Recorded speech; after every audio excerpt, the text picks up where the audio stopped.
My final question.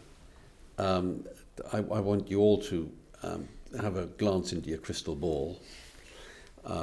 Inevitably, let's look forward. Let's look forward 5 years or 10 years. 5 years, I guess, with a reasonable degree of success. Where will we be with IPTV? Will it be absolutely ubiquitous in 5 years' time? How will 3D be handled in 5 years' time within an IP environment? Let alone products that perhaps are a little further away, like super high def and ultra high def. Bob, what do you see the future holding for IP and the VOD sector in particular? Oh, I think it's a huge demand area. It will have to be a huge demand area, and it will be driven by, I think, the rising demographic, the younger people coming up through life who are used to the micropayment, the 10p. I think it will be driven by the big platform operators to maintain subscription levels, so the ARPU, as it's called, maintains that level. I think some of it will have to force the content producers to think about production costs, so that this vast, hungry machine for all this content can be fed properly. But I do think it's absolutely key. I don't think broadcast is going to go away for a long, long time. There are the traditional reasons to do with national events and great sporting events and all the rest of it. But I also think there's an age demographic. There's a different usage as one advances in one's years. And as I said before, when the brood becomes a tribe, the elders of that brood will start to consume differently. Yes. They may have a simpler device to give them multiple content, but it will have to be good content. I think the other thing that's liable to happen is the challenge for the manufacturers of devices is in making the experience, the user experience, the best it can be. Because I do think there's a problem, with silicon and Moore's law and all the rest of it. You can put a massive amount more power in these things, so eventually the device will be that big, but the fan to keep it cool will be this big. But at some point, it's about the user experience. It's about the ease of use. Yes.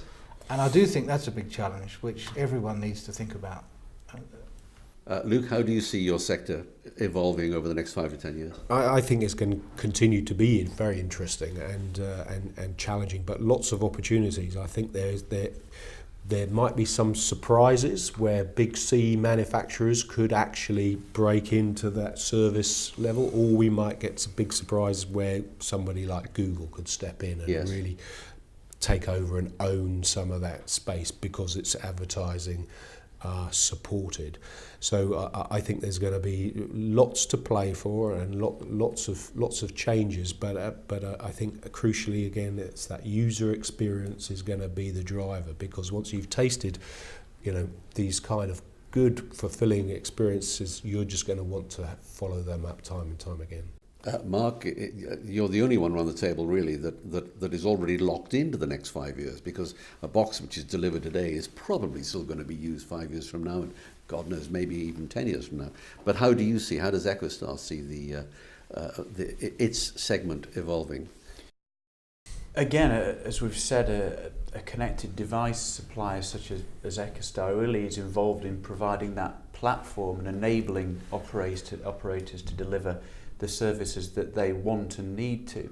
I think from our perspective, we definitely see convergence happening on a greater scale, and seeing multi-platform networks, multi-platform aggregators appearing, as opposed to just individual ones who do satellite, terrestrial, IP, etc. The convergence is already happening. Also at device level, the convergence to take that media into the home and then put it on other devices. It's already happening, and I think we definitely see that that's going to play a big thing moving forward as things like the iPhone proliferate and more devices are shipped that can connect and talk to each other. So I think it's fundamentally important. I think convergence is here and it's moving forward very rapidly.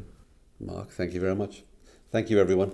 Mark Goodman, Luke Kennedy, Bob Gentry, thanks for your contribution this morning. Fascinating panel, as always. Thank you, everyone.